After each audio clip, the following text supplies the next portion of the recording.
Welcome back to Real Talk Marriage and More, where we have real conversations about real situations.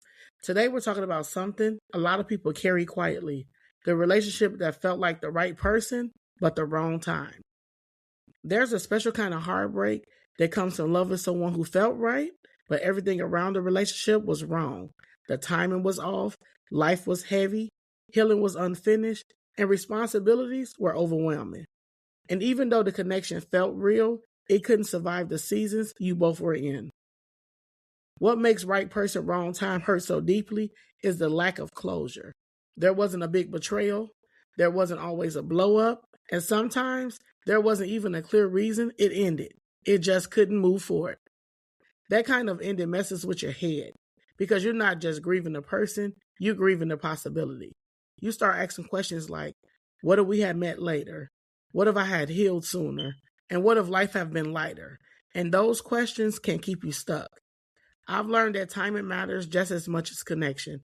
You can meet someone who is emotionally right, spiritually aligned, and genuinely good, but if one or both of you are still healing, still surviving, or still becoming, the relationship can turn into pressure instead of peace.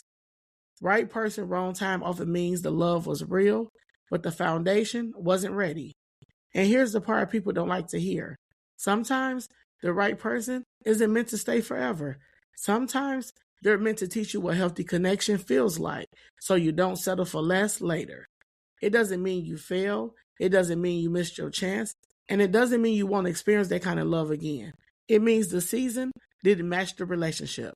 We have to stop romanticizing pain just because the connection felt deep. Depth doesn't replace readiness. Chemistry doesn't replace capacity, and love alone doesn't override timing. If you're holding on to someone because who they could have been in a different season, ask yourself, am I honoring the present or living in a hypothetical future? Letting go of the right person at the wrong time isn't giving up. It's trusting that what's meant for you won't require you to pause your healing, shrink your growth, or fight for the season you're in. And sometimes God removes people not because they're bad, but because they no longer fit where you're going. If you're grieving a relationship that ended because of timing, give yourself grace. You didn't imagine the connection, but you also don't have to carry it forever. What's meant for you will meet you in the right season, whole, ready, and aligned. Thank you for being here with me on Real Talk Marriage and More. Let's keep having the conversations that help us heal and move forward. God bless.